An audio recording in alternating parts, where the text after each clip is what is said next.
엄마, 우리 연애한 지도 오래됐고, 아기까지 생겼는데 당연히 결혼해야죠. 일단 조금만 신중하게 생각하자꾸나? 예은이가 어디가 그렇게 마음에 안 드는데요? 남들은 다 예쁘다고 칭찬하기 바쁜데, 뭐가 그렇게 마음에 들지 않는 건데요? 으이구, 너는 진짜 눈이 어디 달린 거냐? 예쁘다고 다 좋은 게 아니라 너랑 상극이 있는데 그게 바로 여우상의 여자야. 아니, 그런 게 어딨어요. 그리고 직업도 간호조무사라니 나는 그것도 마음에 안 들어. 얼굴이 예쁘기만 해서 다들 부러워하는데 도대체 뭐가 문제냐고요. 너 정말 엄마 말 무시하다가 나중에 큰일 치른다. 그때 가서 후회해봤자 이미 늦은 거니까 후회할 짓 하지 마. 엄마, 예은이도 엄마한테 예쁘게 보이려고 다시 찾아왔잖아요. 그리고 여기 뱃속에 손주 안 보여요? 엄마는 제가 여자친구랑 아이 인생 책임 못 지는 한심한 인생 살길 바래요? 그러지 말고 이제 허락해줘요. 이름이 예은이라고 그랬지? 너 솔직히 말해보거라. 네 뱃속에 있는 아이가 진짜 우리 아들 애가 맞아? 안녕하세요. 저는 앞으로 제 인생을 어떻게 해야 할까요? 제목 그대로 제 인생에서 그 누구보다 아끼고 사랑했던 제 딸아이의 친자 확인 DNA 검사를 했는데 생물학적으로 제 아이가 아니라는 검사 결과가 나오게 되었습니다. 제발 아니길 빌고 또 빌었습니다. 하지만 검사실 옆에 붙어 있던 작은 방에서 결과지를 받는 순간 제 인생은 무너졌습니다. 아내를 너무 많이 믿고 사랑하면서 지내던 저에게는 너무 충격적이었고 정말 말로만 들었지 이런 감정은 처음이었습니다. 말 그대로 당장 미쳐버릴 것 같았고 머릿속이 온통 하얗게 변하는 심정이었네요. 참 암담하면서도 어느 누가 이런 경험을 갖고 살아갈 수 있을까 싶은 생각이 들더라고요. 심지어 예전에 불륜을 통해서 친자가 아닌 경우가 제가 생각하는 것보다 훨씬 통계가 높았던 걸 본 적이 있었는데요. 그때는 저와 전혀 관련이 없는 내용이라서 단순히 놀라고 지나쳤는데 제가 그 내용의 당사자가 될 거라고는 상상조차 못 해봤던 것 같습니다. 그만큼 저는 제 아내를 너무 많이 믿었었고 정말 많이 사랑했었습니다. 그래서 진심으로 머리를 망치로 얻어맞은 것처럼 멍하기도 하고 도저히 어떻게 해야 할지를 모르겠더군요. 지금부터 제가 겪었던 일들에 대해서 말씀을 드리겠습니다. 일단 제 소개를 간략히 말씀드리자면 저는 현재 30대 초반의 나이로 울산에서 대기업에 다니는 사람입니다. 그렇기에 어린 나이에도 다른 또래 친구들에 비하면 크게 부족함 없이 평화로운 가정을 꾸려 나가고 있었던 거죠. 그리고 제 아내는 저보다 5살이 더 어리고 결혼하고 나서부터는 집에서 쉬면서 생활하고 있습니다. 갑자기 그런 말이 생각나는 것 같네요. 몸이 편하면 헛짓거리를 하고 다닌다는 말이요. 그 말이 이렇게 신빙성이 있는 말이었다니 처음으로 그 사실을 깨달았네요. 아내를 처음 만나게 되었던 건 남들과 크게 다르지 않은 평범한 만남이었습니다. 첫 만남은 우연치 않은 술자리에서 시작되었죠. 금요일을 맞이해 어릴 때부터 친하게 지내던 친구들 여럿이서 오랜만에 만나서 술을 마시고 있었습니다. 우리 오랜만에 만났는데 이렇게 놀 거야? 당시에 혈기왕성했던 저희는 남자들끼리 칙칙하게 술을 마시는 게 지겨워졌죠. 그래서 친구 중에 여자애들을 많이 알고 있는 마당발 친구가 있었는데 저희는 이구동성으로 그 친구에게 아는 여자애들 없냐며 연락을 돌려보라고 했습니다. 야, 지성아. 너 주변에 친구들 많잖아. 오늘 시간 되는 친구 없어? 응, 잠시만. 일단 여기 근처 사는 애들한테 연락 돌려볼게. 그렇게 그 마당발 친구는 약 20분 동안 휴대폰을 붙들고 씨름하더니 자신 있는 목소리로 아는 여자 동생들이 있는데 셋이 오기로 했다고 하더군요. 그때는 왜 그런 만남들이 즐겁고 재밌었는지 술자리 분위기는 더욱 달아올랐습니다. 그렇게 친구들과 주거니 받거니 하고 있으니 30분 정도 뒤 어려 보이는 여자 셋이 저희 쪽으로 걸어오더군요. 그리고 그 여자들 중 제 눈에 띄는 여자가 있었는데 그 여자가 바로 제 아내입니다. 확실히 그녀는 미모가 출중하다고 생각했던 게 저를 비롯해 제 친구들 모두 하나같이 그녀에게만 관심을 쏟더라고요. 심지어 훗날 알게 된 사실인데 마당발 친구조차도 그녀에게 고백했는데 거절당했고 결국 어쩔 수 없이 친한 오빠 동생 사이로 지내고 있었다고 하더군요. 그리고 그날 그 자리로 부른 것도 진심으로 친한 오빠 동생으로 지내려 했던 게 아니라 연인이 되기 위해 더 가까워지고 싶어서 굳이 불렀던 거죠. 아무튼 저희보다 5살이나 어린 그녀들이 도착하고 나서부터 분위기는 훨씬 더 불타올랐고 2차, 3차까지 쉴 새 없이 부어라 마셔라 하며 재미있는 시간을 보냈습니다. 자, 마셔. 오늘 이 자리는 내가 살게. 와, 오빠 엄청 호탕하시네. 잘 마실게요. 하지만 그 재미있는 와중에도 이상하게 신경이 거슬리더군요. 친구들 모두가 그녀에게 호감을 사기 위해 은근슬쩍 추파를 던지는데 제가 남자친구도 아닌 입장에서 그런 모습조차 시기와 질투가 느껴지더라고요. 그래서 제가 가진 유일한 자랑거리가 나름 대기업에 입사해서 다니는 거랄까요. 친구들은 아직 재수를 해서 학교를 다니는 친구도 있었고 그저 그런 평범한 중소기업에 다니는 친구 그리고 나머지는 백수 생활을 하고 있었으니 저는 제 나름의 방식으로 저를 어필하려고 발버둥 쳤던 것 같습니다. 그런데 지금 생각해보면 그 짓이 결국 제가 제 무덤을 판 일이었네요.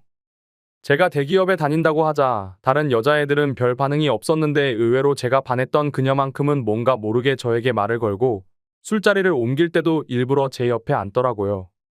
그래서 저는 제 작전이 먹혀들었다는 확신이 생겼고 그때부터 저 또한 그녀와의 만남의 가능성을 보며 적극적으로 친밀도를 높였습니다. 주량이 어떻게 돼요? 술 엄청 잘 마시네요. 원래 잘 못 마시는데 오늘은 이상하게 술이 잘 마셔지네요. 오빠는 어디 학교 나왔길래 그렇게 좋은 곳에 다녀요? 그냥 서울에 있는 평범한 대학교 나왔죠 뭐. 하하. 결국 그날 술자리가 끝나갈 무렵 친구들의 부러운 시선을 가득 받으며 그녀의 연락처를 얻었습니다. 또다시 그녀를 보고 싶은 마음에 다음날 곧바로 연락을 했습니다. 안녕하세요. 어제 조심히 잘 들어갔어요? 네. 어제 바로 들어와서 숙취 때문에 바로 잠들었다가 이제 일어났어요. 아, 그러면 오늘 시간 괜찮으시면 숙취도 할 겸 같이 밥이나 먹을래요? 좋아요, 오빠. 그럼 이따 봬요. 그렇게 약속 장소와 시간을 정하고 몇 시간 뒤 그녀와 단둘이 만날 수 있었습니다. 전날과는 다르게 청순하고 귀여운 옷차림을 한 그녀에게 또다시 매력을 느끼고 말았죠. 결국 그날도 그녀와 즐거운 대화를 나누며 서로의 마음을 재차 확인하게 되었고 저는 마음을 숨기지 못한 채 고백해서 만난 지 이틀 만에 그녀와 연인이 되었습니다. 그녀가 해주는 말들을 들어보니 정말 순수함 그 자체였습니다. 그녀는 초등학교 이후로 여자 중학교와 여자 고등학교를 다녔다고 하더군요. 그래서 연애 경험도 없고 남자와 단둘이 있어 본 적도 없다고 했습니다. 그 말을 듣는데 마치 복권 1등에 당첨된 기분이 들었고 그녀의 모습이 더욱 사랑스러워 보였습니다. 이전에 만나던 여자친구들과는 다르게 느껴졌기에 최선을 다했던 것도 같지만 사실 그 어떤 이유보다도 제 인생에서 제 아내를 너무 많이 사랑했기에 그렇게 했던 것 같습니다. 연애할 때도 크고 작은 다툼조차 거의 없었고 그녀는 항상 성실하고 저를 위해주는 모습을 많이 보여주었습니다. 친구들과 만나는 날에는 혹시라도 제가 걱정할까봐 오빠, 나 친구들 지금 만났어. 이따 또 연락할게요. 오빠, 나 이제 집에 가려고. 애들은 클럽 간 데서 혼자 집 가는 중. 오빠, 나 이제 집 도착했어요. 피곤해서 바로 자려고. 잘 자고 내일 연락할게. 이렇게 먼저 연락을 해주고 인증사진도 알아서 보내주더군요. 그런 여자친구의 모습에 저는 더욱 깊이 빠져들었고 결혼을 해야겠다는 확신이 들었습니다. 그래서 그녀와의 미래를 그려나가기 시작했죠. 그러던 중 하늘이 선물이라도 내려준 것처럼 기적이 일어났습니다. 평소와 다름없이 지내던 중 여자친구에게서 심각한 목소리로 전화가 왔더군요. 오빠, 나 어떡하지? 왜 무슨 일 있었어? 아니, 평소랑 좀 달라서 임신 테스트기 했는데 아기가 생겼나 봐. 어떡해? 솔직히 결혼을 생각은 했지만 너무 갑작스러운 상황이 벌어져 잠시 당황했고 혹시라도 오해할까봐 여자친구에게 말했습니다. 어차피 우리 결혼하기로 했는데 뭐가 걱정이야. 하늘에서 내려준 축복이라고 생각하자. 걱정하지 마. 그로부터 며칠 뒤 여자친구의 부모님을 찾아뵙게 되었고 여자친구의 부모님께서는 저희 둘의 결혼을 진심으로 허락해 주셨습니다. 그리고 다음 날 저희 부모님을 찾아뵙고 모든 사실을 있는 그대로 말씀드렸죠. 그러자 아버지는 허락해 주셨는데 갑자기 어머니께서 하신 말씀에 당황했습니다. 결혼도 결혼인데 너무 성급한 거 아니야? 엄마, 우리 연애한 지도 오래됐고 아기까지 생겼는데 당연히 결혼해야죠. 일단 조금만 신중하게 생각하자꾸나? 저는 여자친구의 눈치를 보다가 일단 부모님께 인사를 드리고 자리에서 일어났습니다. 어릴 때부터 어머니께서는 관상이나 미신 같은 것을 꽤 많이 믿으셨던 분이었죠. 그런 성향의 어머니가 혹시나 트집을 잡아 반대하시면 어쩌나 걱정을 많이 했는데 아니나 다를까 제 아내의 관상이 마음에 들지 않는다며 결혼을 반대하시더군요. 엄마, 예은이가 어디가 그렇게 마음에 안 드는데요? 남들은 다 예쁘다고 칭찬하기 바쁜데 뭐가 그렇게 마음에 들지 않는 건데요? 으이구, 너는 진짜 눈이 어디 달린 거냐? 예쁘다고 다 좋은 게 아니라 너랑 상극이 있는데 그게 바로 여우상의 여자야. 아니, 그런 게 어딨어요. 그리고 직업도 간호조무사라니 나는 그것도 마음에 안 들어. 저는 그런 어머니의 주장에 도저히 이해할 수가 없었죠. 얼굴이 예쁘기만 해서 다들 부러워하는데 도대체 뭐가 문제냐고요. 무릎까지 꿇어가면서 제발 허락을 해달라고 부탁도 드렸습니다. 하지만 저에게 돌아오는 말은 너 정말 엄마 말 무시하다가 나중에 큰일 치른다. 그때 가서 후회해봤자 이미 늦은 거니까 후회할 짓 하지 마. 결국 며칠 동안 설득했지만 어머니는 계속 같은 말만 되풀이하셨습니다. 결국 어쩔 수 없이 여자친구를 직접 데리고 가서 얘기하면 어머니의 생각이 달라질 거라고 생각했고 여자친구에게는 유별난 어머니를 조금만 이해해달라고 사과하며 본가로 찾아갔습니다. 그날 저는 다시 한번 아내와 함께 어머니에게 결혼을 허락해달라고 말씀드렸지만 어머니는 묵묵부답으로 대답조차 하지 않으시더군요. 엄마, 예은이도 엄마한테 예쁘게 보이려고 다시 찾아왔잖아요. 그리고 여기 뱃속에 손주 안 보여요? 엄마는 제가 여자친구랑 아이 인생 책임 못 지는 한심한 인생 살길 바래요? 그러지 말고 이제 허락해줘요. 솔직히 제가 그렇게까지 말하면 어쩔 수 없이 결혼을 허락해 주실 거라 생각했죠. 하지만 어머니는 너무나도 심한 말을 제 아내에게 내뱉으셨습니다. 이름이 예은이라고 그랬지? 너 솔직히 말해보거라. 네 뱃속에 있는 아이가 진짜 우리 아들 애가 맞아? 그 말을 듣자마자 충격을 받은 저와 제 아내는 표정이 굳어버렸습니다. 도저히 어머니와는 이야기가 통하지 않는다고 생각해 여자친구와 함께 집 밖으로 나가버렸습니다. 그날 저녁 여자친구는 너무나도 큰 충격을 받은 탓인지 제 앞에서 펑펑 울더군요. 오빠 어머님 진짜 너무하신 거 아니야? 어떻게 사람 면전에 대고 그런 말씀을 하실 수가 있어? 미안해, 예은아. 나도 우리 엄마 저런 성격 때문에 친어머니인데도 불구하고 정 떨어진 지 오래됐어. 됐어. 나 그냥 이 결혼 안 할래. 아기는 나 혼자 키울 테니까 신경 쓰지 말고 연락도 하지 마. 정말 그때는 저도 너무 많이 속상했습니다. 어머니의 유별난 성격 탓에 저도 학창시절에 어머니와 대화를 단절한 적도 있었고 심지어 가출까지 하려고 마음먹었던 적이 있었으니 아내의 심정을 충분히 공감할 수 있었습니다. 그날 저녁 울고 있는 여자친구를 설득하고 달래서 집에 데려다주고 너무나도 화가 나서 곧바로 본가로 찾아갔습니다. 동네가 떠나가라 큰 소리를 치며 어머니와 다퉜죠. 엄마 진짜 감정이 있는 사람 맞아요? 어떻게 결혼 허락 받으러 온 사람 보고 그게 하실 말이에요? 저 그냥 이제 허락 안 해주시면 평생 어머니 안 보고 지내려고 온 거니까 그렇게 아세요. 그리고 우리 아기한테는 친할머니는 이 세상에 없다고 말하고 키울 겁니다. 그러자 어머니의 표정도 달라지셨고 속상해하는 모습이 눈에 훤히 드러나더라고요. 옆에서 싸움이 계속해서 커지는 걸 지켜보던 저희 아버지가 나서주셨습니다. 이제 이쯤 하면 됐다. 이미 아이를 가졌는데 어떻게 하겠냐? 당신도 괜히 서로 상처되는 말 주고받지 말고 행복하게 잘 살게 기도나 해주자고. 그렇게 저희 집에서 가장 발언권이 강하셨던 아버지가 직접 나서서 설득하신 덕분인지 아니면 저와의 다툼 때문이었는지 어머니도 마지못해 저희의 결혼을 허락해 주셨습니다. 지금 생각해보면 결혼 전부터 너무 순탄치 않았던 것 같네요. 그렇게 저희는 어렵게 양가 부모님의 허락을 받은 뒤 여자친구의 배가 더 불러오기 전에 결혼식을 치르기 위해 정신없이 준비를 시작했고 최대한 빠른 시일 내에 날짜를 앞당겨 결혼식을 올리게 되었습니다. 그때 당시 아내가 임신 16주 차였고 그날 이후로 11개월 동안 제 평생 느껴보지 못했던 행복을 경험하며 살았습니다. 아내의 뱃속에 있는 아기에게 온갖 사랑과 애정을 듬뿍 담아주었고 오빠, 오늘은 우리 애기가 이게 먹고 싶나 봐. 그래?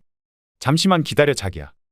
아내가 뭘 먹고 싶다고 하면 새벽 시간에도 벌떡 일어나 아내와 우리의 아기를 위해 행복한 마음으로 사오곤 했습니다.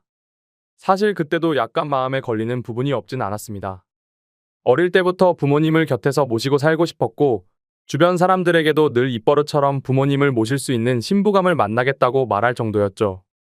하지만 혹시나 하는 마음에 아내에게 말을 꺼내봤지만 오빠, 내가 결혼하기 전에 어머님께 어떤 말까지 들었는지 잊었어? 아니, 그건 아닌데. 그런데 어떻게 나보고 어머니랑 같이 살 거냐고 물어봐? 진짜 어이가 없네. 아니야, 괜히 아기한테 안 좋으니까 스트레스 받지 마. 미안해. 사실 그런 아내의 마음을 전적으로 이해했기에 아내가 원하는 대로 해줄 수밖에 없었습니다. 결혼 전에 어머니가 했던 일은 돌이킬 수 없는 일이었으니까요. 결국 신혼집은 아버지의 도움을 받아 새로 지어진 40평대의 좋은 신축 아파트에서 시작하게 되었습니다. 불평할 것이 전혀 없었고 모든 것이 너무 완벽한 날들의 연속이었죠. 그렇게 6개월 뒤 아내는 힘겨운 시간을 버텨내며 세상에서 가장 사랑스러운 제 딸아이를 낳았습니다. 그때는 그 작은 아기의 모습에 신비롭기도 했고 제 핏줄이 태어났다는 생각에 온갖 감정이 교차하면서 눈물까지 흘렸던 기억이 납니다. 심지어 제 아내에게 심한 말을 했던 저희 어머니조차도 그 순간에는 아내에게 진심 어린 마음으로 다가가며 말을 건넸습니다. 아가 수고했다. 그동안 네가 정말로 욕봤다. 모든 게 다 제자리를 찾은 듯한 기분에 제 인생에서 가장 기쁜 순간이었죠. 그렇게 행복한 시간을 보내던 중 딸아이를 유심히 보다 깨달았습니다. 아기가 태어났을 때는 몰랐는데 날이 갈수록 제 딸아이에게 선명한 쌍꺼풀이 보이기 시작한 거죠. 저는 태어나서부터 지금까지 쌍꺼풀이 전혀 없었고 제 아내도 성형으로 생긴 쌍꺼풀로 알고 있었기에 원래는 쌍꺼풀이 없던 걸로 알았습니다. 그래서 그냥 별 생각 없이 아내에게 물어봤죠. 근데 자기야, 자기 어릴 때는 원래 쌍꺼풀 없다고 하지 않았어? 우리 딸은 쌍꺼풀이 엄청 선명하네. 아니, 내가 언제 그랬어. 원래 쌍꺼풀 있었는데 조금 연해서 약간 리터치하려고 쌍꺼풀 수술한 거야. 그래서 저는 뭔가 긴가민가 하더라고요. 왜냐하면 아내의 집에 찾아갔을 때 아내 몰래 아내의 어릴 때 사진을 봤을 때는 쌍꺼풀이 전혀 없었는데 제가 잘못 기억하고 있나 생각하고 대충 넘겼습니다. 그런데 결국 사건은 얼마 전 터지고 말았습니다. 저희 어머니께서 초복 전 저를 위해 장어 엑기스를 가져주신다고 저희 집으로 방문하셨답니다. 저는 그 시간에 직장에 출근해서 집에 없는 상황이었고 제 와이프는 다니던 병원을 그만두고 집에서만 지내고 있었기에 집에 있을 시간이었죠. 그래서 가정주부가 집에 있겠거니 해서 어머니께서는 따로 연락하지 않으셨고 오후 1시쯤 저희 집에 방문하셔서 초인종을 눌렀는데 아무런 대답이 없었다고 합니다. 그래서 혹시 못 들었나 싶어서 다시 초인종을 눌러도 대답이 없어서 제 아내가 잠깐 장 보러 밖에 외출을 한 건가 싶으셨다네요. 그래서 저한테 집 비밀번호를 물어보려고 전화를 하셨지만 하필이면 저는 그때 회사에서 회의를 하고 있느라 전화를 받지 못했던 거죠. 일단 어쩔 수 없이 어머니께서는 경비실에 가서 엑기스를 맡기고 가려고 내려갔다고 합니다. 그런데 마침 경비실 아저씨가 1층에서 공사 작업을 하느라 저희 아파트 바로 앞에 나와 있었죠. 아저씨, 여기 701호에 우리 아들 내외가 사는데요. 지금 부재 중이라 이거 엑기스 좀 맡아줄 수 있어요? 아, 그 신혼부부 사는 곳이죠? 이상하네. 우리가 여기 아침부터 작업 중이라 새댁 나가는 걸 본 적이 없는데요. 혹시 모르니까 다시 한번 연락해 보시죠. 그래서 어머니께서는 뭔가 긴가민가한 마음으로 다시 저희 집으로 올라오려고 엘리베이터를 기다리는데 엘리베이터가 저희 집 층에서 멈췄다가 다시 1층으로 내려갔다고 하시더군요. 그런데 1층에 도착한 엘리베이터에서 훤칠하고 젊은 남자가 내리더랍니다. 그래서 어머니께서는 뭔가 찜찜한 마음으로 다시 저희 집으로 올라가 초인종을 눌러보니 그제야 제 아내가 문을 열어줬다고 하더군요. 애미야, 내가 아까부터 초인종 몇 번 누른지 아니? 이 무거운 거 들고 왔다 갔다 하게 왜 이제야 문을 여는 거야? 어머니 죄송해요. 아까 베란다에서 세탁기 돌리느라 시끄러워서 못 들었어요. 그때는 그럴 수도 있겠구나 싶어서 그냥 넘어갔다고 합니다. 하지만 집 안으로 들어와서 뭔가 의심이 생기기 시작했다고 하시더라고요. 뭔가 은연중에 남자한테서 나는 향수 같은 냄새가 느껴졌고 싱크대를 보니 아직 설거지하지 않은 커피잔이 2잔 있었다고 합니다. 그때부터 어머니께서는 여자의 직감으로 뭔가 숨기는 게 있구나 싶으셨답니다. 그래서 다음날 어머니께서는 저에게 전화를 하셔서는 아들 바쁘냐? 잠깐 이야기를 해야 될 것 같은데. 네, 엄마. 무슨 일 있어요? 통화로 할 얘기는 아닌 것 같고 언제 시간 괜찮니? 급한 거 아니시면 제가 주말에 집으로 찾아뵐게요. 아니야. 지금 내가 너희 회사 근처니까 잠시 들릴게. 평생 저를 찾아 회사에 오신 적이 없던 어머니였기에 무슨 큰일이 생긴 건 아닌가 싶어 알 수 없는 두려움이 생기더군요. 그렇게 1시간 정도 뒤에 어머니께서 오셨다는 연락을 받고 근처 카페로 내려가 어머니의 이야기를 듣게 되었습니다. 그런데 그 당시 심정은 결혼 전에 어머니의 행동이 겹쳐 보이면서 짜증이 나기 시작했습니다. 게다가 제 아내에 대한 믿음이 너무 굳건했고 서로 간의 신뢰가 두터웠기 때문에 어머니의 말이 귀에 들어오지도 않았습니다. 엄마, 또 그러시는 거예요? 한동안 잠잠하시더니 진짜 왜 이러시는 거냐고요? 괜히 살림 잘하고 있는 며느리가 그렇게 싫으세요. 거참 별일이 아닌 게 아니라니까 녀석아. 그러자 어머니는 화를 내시면서 역정을 내시더군요. 평상시 봐오던 어머니의 모습에 도저히 대화로 통하지 않을 걸 잘 알았기에 말했습니다. 그래요. 그래서 뭐 어떻게 하시길 원하시는 건데요? 뭔가 이상하니까 네 자식이 맞는지 친자 확인 검사 해보자. 저는 순간 짜증이 폭발해서 정색을 하면서 말했죠. 엄마 정말 나한테 왜 이러세요? 결혼 전에 저랑 아내한테 그렇게 못되게 굴고 상처를 줘놓고 또 다시 시작인 거예요? 우리 딸 태어났을 때 앞으로는 저희 축복만을 빌어준다고 하시더니 그 말은 다 거짓말로 한 거예요? 정말 답답하네. 진짜 마지막이다 생각하고 엄마 말 좀 들어봐. 괜히 그러는 게 아니라니까. 그래서 일단 그 자리를 피하고 싶은 마음에 알았으니 생각해본다고 말씀을 드렸고, 지금 일하다가 잠깐 내려온 거라서 다시 올라가 봐야 한다고 말하고는 배웅도 하지 않고 도망치듯 회사로 들어와 버렸죠. 그런데 아까는 전혀 말도 안 되는 소리로 트집을 잡는다는 생각만 있었는데, 저녁 시간이 다 되어서는 점점 찝찝한 마음에 생각이 많아지더라고요. 심지어 저희 아파트는 한 층에 2가구만 살고 있는데, 앞집은 고등학생 자녀를 둔 나이 많은 맞벌이 부부가 살고 계신다는 게 생각이 났죠. 그래서 그 오후 시간에는 옆집에 아무도 없을 테니 누가 찾아올 사람도 없었을 텐데 라는 생각이 들었고, 그때부터는 저도 서서히 의심이 들기 시작하더군요. 하지만 섣불리 친자 확인 검사를 한다는 게 결코 쉽지가 않았습니다. 검사 결과가 제 아이가 맞다고 나온다면 다행이지만 왠지 맞다고 나온다고 하더라도 제 아내와 아이에게 너무 못된 짓을 하는 것 같더라고요. 그래서 그런 마음에 정말 오랜 시간 동안 수도 없이 고민을 하게 됐고, 검사를 하기까지 많이 망설여졌습니다. 그렇게 며칠 동안 쉽게 결정을 못하던 중 갑자기 예전에 있었던 일이 번쩍 생각났습니다. 몇 주 전에 직장 동료에게 뭔가 석연치 않은 얘기를 들은 적이 있었는데 그게 갑자기 생각이 났던 거죠. 그 당시에 저는 서울로 3박 4일 동안 출장을 다녀왔었습니다. 출장을 다녀온 후에 직장 동료가 할 말이 있다고 하더라고요. 대리님 바쁘세요? 혹시 얘기 좀 할 수 있어요? 응, 괜찮아. 무슨 일 있어? 그러자 후배는 한참 동안을 고민하더니 어렵게 말을 해주더군요. 제가 그러니까 이걸 말씀을 드려야 하나 많이 고민해봤는데요. 사실 그저께 퇴근 후에 아내랑 영화를 보려고 영화관에 갔었는데 그 건물에서 형수님 닮은 여자를 봐서요. 그게 무슨 대단한 일이라고 이렇게 어렵게 말해. 예은이가 거기 갔을 수도 있지. 근데 그게요. 사실은 형수님처럼 보이는 사람이 어떤 남자분이랑 팔짱을 끼고 있더라고요.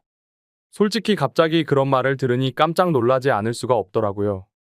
어느 정도 거리에서 본 거야? 몇 미터 정도 떨어진 데서 본 건데? 그때 대략 30m 정도 거리였던 것 같아요. 사실 30m 정도 떨어진 곳에서 남의 아내 얼굴을 충분히 알아볼 수 있을까? 라는 의문이 생겨서 일단은 알겠다고 대답을 했죠. 그래서 저는 괜히 의심을 하는 건 잘못된 거라고 생각을 했고, 그날 집에 들어가서 별로 대수롭지 않게 아내에게 물어봤습니다. 자기 혹시 그저께 낮에 우리 동네 영화관 있는 곳 그 건물에 갔었어? 아니, 오빠. 집에만 있어서 그런 적 없는데?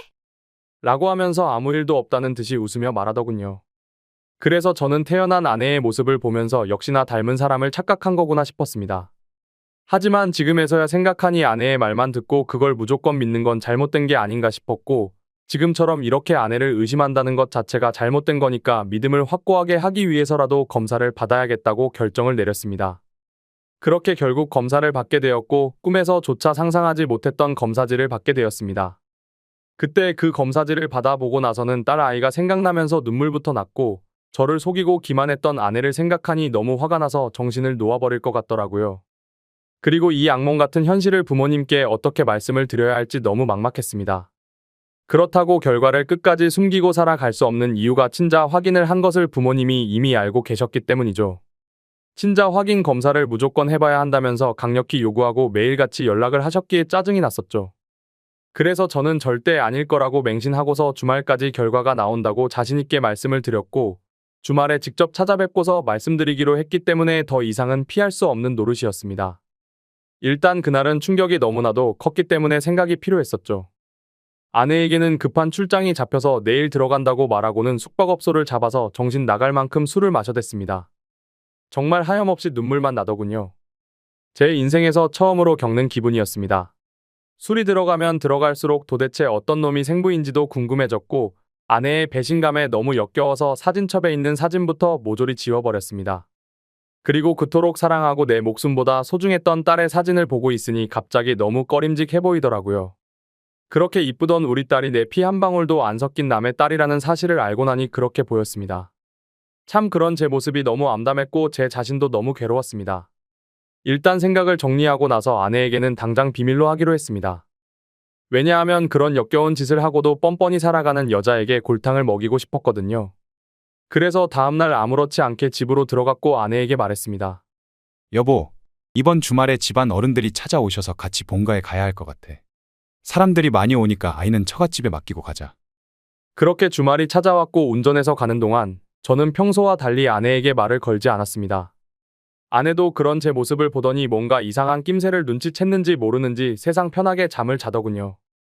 그렇게 부모님이 기다리고 계신 본가에 도착을 했고 인사를 드리고는 평소와 다름없이 행동을 했습니다.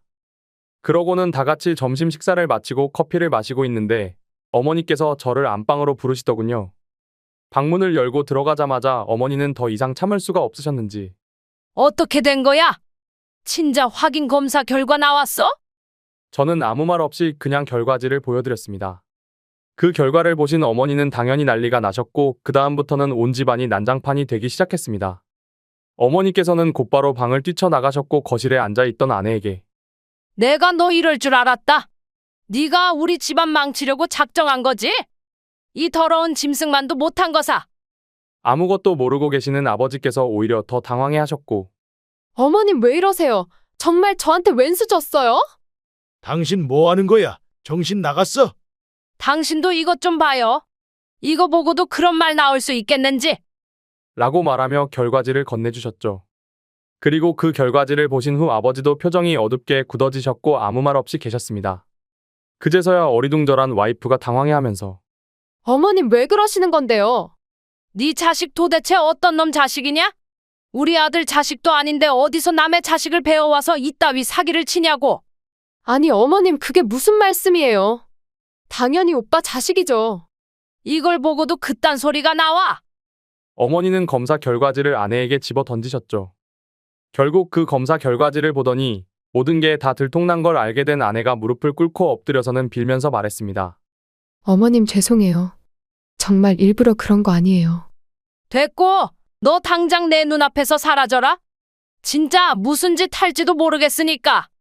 어머니는 성질이 날 만큼 난 상태여서 계속해서 소리를 질러대고 계셨고 저는 이미 모든 걸 포기하고 정리할 마음이어서 말리지도 않고 그냥 옆에서 가만히 있었습니다. 그리고 제 아버지는 아무 말씀도 하지 않으시더니 조용히 방으로 들어가셨죠. 그 모습을 지켜보고 있던 저는 더 이상은 시간을 끌고 싶지가 않더라고요. 그래서 근처에 살고 계시는 장인어른과 장모님을 부르기로 하고 전화를 했습니다.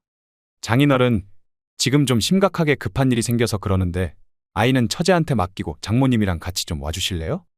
그러자 어머니는 안방에 들어가 버리셨고 아내는 거실 바닥에 엎드려 울고만 있었습니다. 그렇게 30분이 지나자 장인어른과 장모님이 오시더군요. 그렇게 현관문을 지나서 들어오는데 자기 딸이 거실 바닥에 엎어져서 울고 있으니까 깜짝 놀라시더군요. 장모님이 달려 들어오시면서 아니 얘야, 너 뭐 하고 있어? 여기서 왜 이러고 있는 건데? 그 여자가 뭘 말하겠습니까? 그래서 제가 말씀을 드렸습니다. 사실 제가 며칠 전에 좀 이상한 일이 생겨서 혹시나 하고 친자 확인 검사를 했는데요. 제 친자식이 아니랍니다.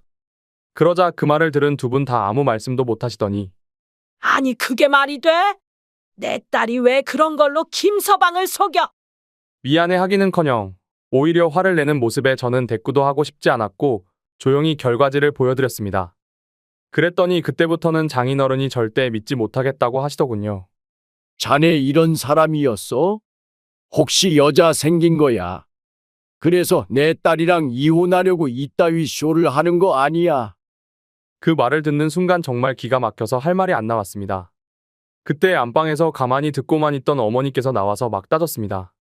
사돈 뭐라고요? 딸 교육을 어떻게 시켰길래 남의 귀한 아들을 이렇게 만들어요? 내가 처음부터 얘가 이렇게 천박할 거란 거 알아봤다니까. 아니 천박이라고요? 어떻게 말을 그따위로 하는 거야? 장모님도 막말로 응수를 하셨고 그때부터는 완전 난장판이 되고 말았습니다. 양가 어른들이 고성이 오가면서 다투고 있었고 그 여자는 소리내서 울고만 있더군요. 그 상황을 지켜보던 저는 너무 열이 받아서 그냥 집 밖으로 나가서 차를 몰고 나와 버렸습니다. 그리고 아내에게 문자를 보냈습니다. 이제 더 이상은 너 마주치고 싶지도 않고 내 집에서 짐 챙겨서 네 아이 데리고 나가. 그날 이후로 어제까지 집에 들어가지 않았고 그 후로 수십 번이 넘게 아내한테 전화가 오던데 받지도 않았습니다. 그리고 오늘 낮에는 장모님한테서 전화가 왔던데 그 전화도 받지 않았네요. 일단 너무 머리도 아프고 정신이 없지만 내일은 변호사 사무소로 가서 상담할 예정입니다. 정말 슬프면서도 화가 나고 우울해지는 제 감정을 제 자신도 모르겠네요. 아직도 이 현실을 너무 믿을 수가 없고 받아들이기가 힘이 드네요. 제가 힘을 낼 수 있도록 댓글 부탁드립니다. 아무쪼록 긴 글 읽어주셔서 감사드려요.